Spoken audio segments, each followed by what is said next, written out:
प्रिय विद्यार्थियों, BA part second में आपके 2 प्रश्न पत्र हैं। प्रथम प्रश्न पत्र में वैदिक साहित्य, गद्य साहित्य एवं व्याकरण। द्वितीय प्रश्न पत्र का नाम है नाटक, अलंकार, छंद एवं संस्कृत साहित्य का इतिहास। प्रथम प्रश्न पत्र में जो वैदिक साहित्य है उसमें ऋग्वेद के कुछ सूक्त हैं, उन सूक्तों का आपके लिए निर्धारित किया गया है। गद्य साहित्य में शुकनासोपदेश है। वैदिक साहित्य का इतिहास है जिसमें संहिता है, उनका स्वरूप, विषय वस्तु आदि का आपको अध्ययन करना है। साथ ही साथ व्याकरण जो है उसमें लघु सिद्धांत कौमुदी में से अजंत एवं जो हलंत प्रकरण है उसके कुछ शब्द रूपों की रूप सिद्धि आपके कोर्स में है। तो ये प्रथम प्रश्न पत्र है। द्वितीय प्रश्न पत्र जिसका के नाम नाटक, अलंकार, छंद एवं संस्कृत साहित्य का इतिहास है, इसमें महाकवि कालिदास द्वारा रचित अभिज्ञान शाकुंतलम जो नाटक है वो आपके कोर्स में है। उस नाटक में प्रयुक्त छंद जो हैं उनके लक्षण उदाहरण आपके कोर्स में है। काव्य दीपिका की जो अष्टम शिखा है उसके अलंकार और उनके उदाहरण ये भी आपके द्वितीय प्रश्न पत्र के अंतर्गत आते हैं।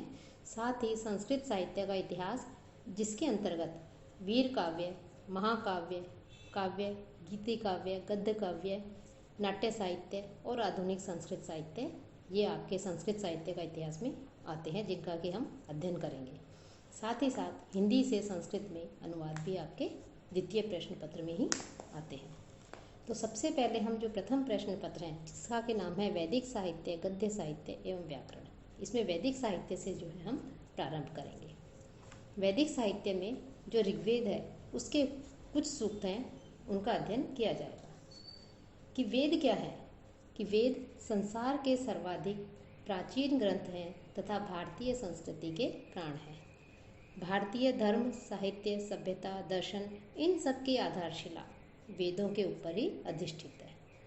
वेद शब्द का मूल अर्थ ज्ञान है, क्योंकि वेद शब्द जो है ज्ञान अर्थ वाली विद धातु से बना है और वेद जो है वो ईश्वरीय ज्ञान का द्योतक है। हिंदू धर्म के अनुसार वेद जो है तपह पूत जो महर्षि थे उनके द्वारा अपनी दृष्ट ज्ञान के द्वारा जो है उन्होंने उन ऋषियों के द्वारा इन मंत्रों का अभिव्यक्त किया गया है। उन्होंने इन मंत्रों का दर्शन किया गया है। कहा भी गया है कि ऋषियों मंत्र दृष्टार है, अर्थात ऋषियों को जो है वो मंत्रों के दृष्टा है, रचयिता नहीं है। वे अपौरुषेय हैं, लेकिन ऋषियों जो है वो केवल मंत्र के दृष्टा है। क्योंकि भारतीय परंपरा के अनुसार वेद किसी व्यक्ति विशेष की रचना नहीं है, अपौरुषेय कृति है, ईश्वरकृत रचना है। कि महर्षियों ने अपने ज्ञान और तपस्या की चरम सीमा पर पहुंच करके अपने दिव्य चक्षुषों द्वारा, अपनी प्रतिभा के द्वारा, अपने ज्ञान के द्वारा जो अनुभव प्राप्त किया, वही जो अनुभव है, वह जो आध्यात्मिक ज्ञान राशि है, वही वेद है। विभिन्न पुराणों में, स्मृतियों में भी हमें वेद की प्रशंसा मिलती है।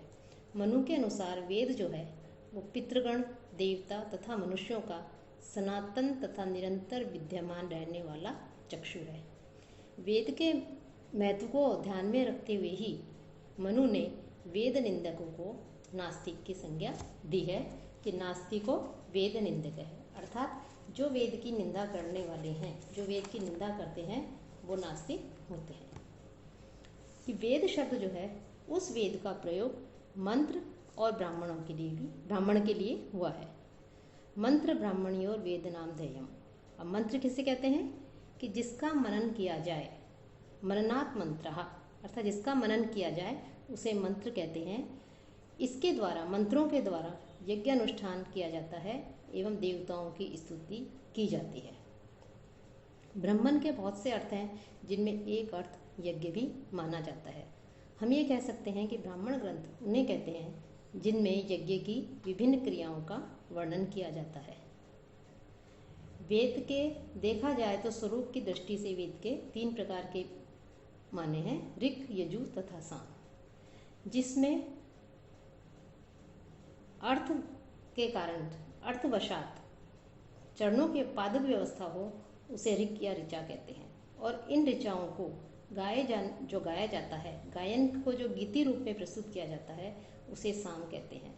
ऋचाओं और सामों के अतिरिक्त जो मंत्र हैं, उन मंत्रों को यजुष कहा जाता है। तो इन 3 तरह के मंत्रों का होने के कारण, कि गायन गीति रूप में होने के कारण, ऋचाओं के रूप में होने के कारण, और जो यज्ञ किया जाता है, जो यजुष है, ऋचाओं और सामों के अतिरिक्त जो मंत्र हैं जिन्हें यजुष कहा जाता है, इन 3 तरह के मंत्रों का होने के कारण इन्हें वेदत्रयी कहा जाता है। अतः ऋग्वेद में जो पद्य आते हैं उनको हम मंत्र, ऋग या ऋचा जो है वो भी कहते हैं, उनको ये भी कहा जाता है। तो इस प्रकार से ये जो वेद हैं वो मनन करने के कारण से उसमें जो मंत्र आते हैं उनको मंत्र कहा गया है। अब जो वेद वैसे 4 हैं, ऋग्वेद, यजुर्वेद, सामवेद, अथर्ववेद, कि ये 4 प्रकार से जो है ऋग्वेद के वेद कहे गए हैं। कि ऋग्वेद जो है उसके अंतर्गत स्तुति परक जो मंत्र होते हैं, उन मंत्रों का ज्ञान जो है ऋग्वेद के अंतर्गत है। स्तुति परक अर्थात मुख्य रूप से देवता जो हैं, उन देवताओं की स्तुतियों का इसमें वर्णन किया गया है। अब जो ऋग्वेद है उसके 2 विभाग हैं, मंडल क्रम और अष्टक क्रम। कि जो पूरा वेद है, ऋग्वेद है, वो 10 खंडों में विभक्त है और उन्हें मंडल कहा जाता है। प्रत्येक मंडल में सूक्त होते हैं, सूक्तों के अंतर्गत ऋचाएं होती हैं जिन्हें मंत्र भी कहा जाता है। अष्टक क्रम के अनुसार संपूर्ण ऋग्वेद 8 भागों में विभाजित किया गया है, जिन्हें अष्टक कहते हैं। प्रत्येक अष्टक में 8 अध्याय हैं। इस प्रकार पूरे ग्रंथ में कुल 64 अध्याय हैं।